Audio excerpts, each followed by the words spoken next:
guys, it's BroJo biking. So because of the past couple of weeks, there's been a bunch of concerns about the coronavirus and being in groups of more than like 10 people. And because there's a lot of biking groups and things that do a lot of exercise, it might be a good idea to do some exercise at your house. There's a great way to do exercise on your bike at your house and in your backyard. And this is the answer to your problems. This is a bicycle trainer. I'm going to show you guys how it works and how you can hook it up in your backyard or inside your house. So let's do this. Alright guys, so the first thing you want to do is you're going to have to replace this pin in the back of your bike with this special pin that should come if you buy a bicycle trainer. This pin will allow the bicycle trainer to hook onto the back pin of your bike, and this will allow your bike to stay put. So first thing you want to do, go ahead and unscrew the other side of your bicycle pin like this, and you should have a spring and a screw that looks like this. So go ahead and set this aside. Next thing you want to do is you're going to go ahead and pull this pin out like this, and this is an easy adjusting pin that I have. Some of you guys might have a screw type pin that you need to actually use a wrench, so you can go ahead and use that. Set that aside. Then you're going to want to take your bicycle pin, your new one, and go ahead and insert it into the hole like so. It's going to pop out onto the other side.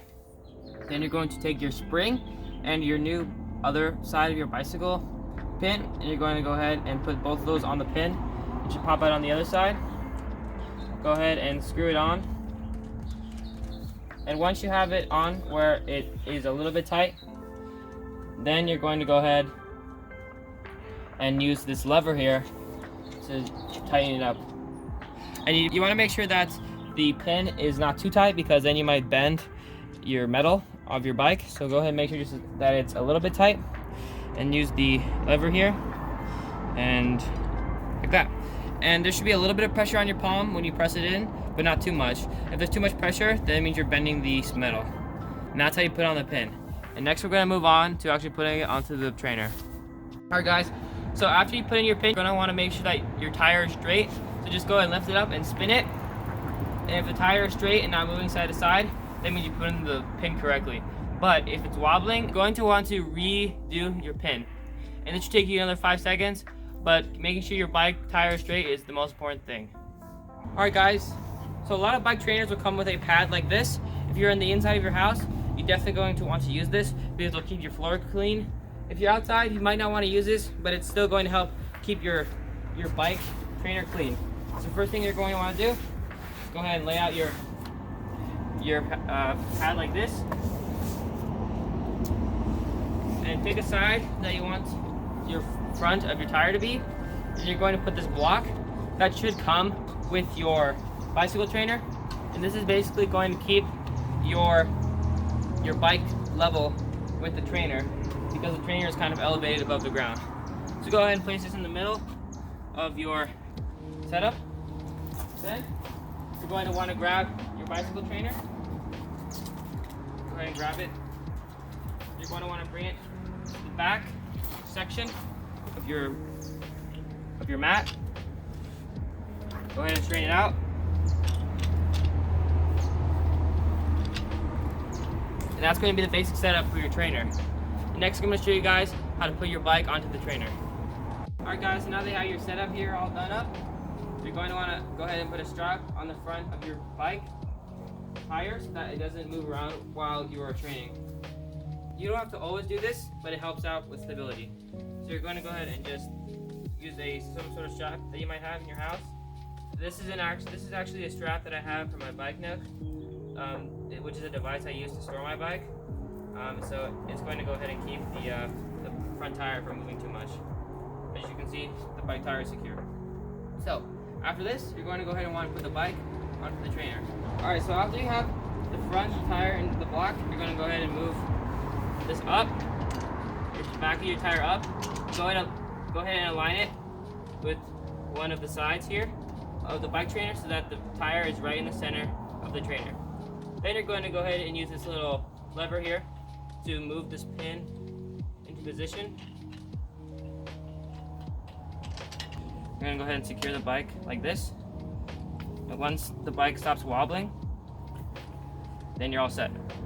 And go ahead and use this turner here to secure the bike. Now, that's good.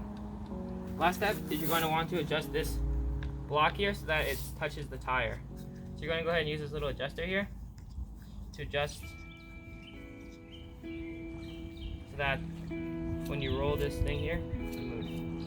That means that there's contact and that there's pressure. And you can adjust this to increase or decrease the pressure. The more pressure you have on the back tire, the harder it is going to be to pedal.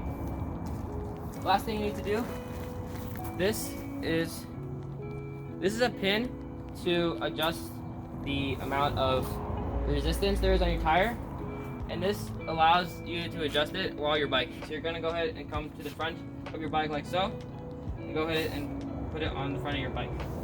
This is going to allow you to adjust the stiffness and the amount of pressure there is on your back tire while you're biking.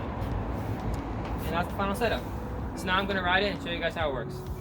I'd also recommend that you guys buy a special training type of tire, because this bike trainer will wear out your tire very fast because of the amount of heat that is created with these two rotating cylinders. So make sure to get a specialized training tire so that you don't wear out your tires, guys. Another thing you guys can do is put your phone in a bike holder like this. This is my Roam Copilot bicycle phone holder, and it's really helpful because when I'm biking on my trainer, I can put my phone here and watch videos and use my phone for anything else that I need. Alright guys, so now you have your bike trainer set up. You can bike in your house or in your backyard without having to worry about getting sick. You can also adjust the amount of stiffness and resistance on your back tire to give you a higher intensity workout. Thank you guys for watching BroJo Biking, and I'll see you in a couple weeks. Bye.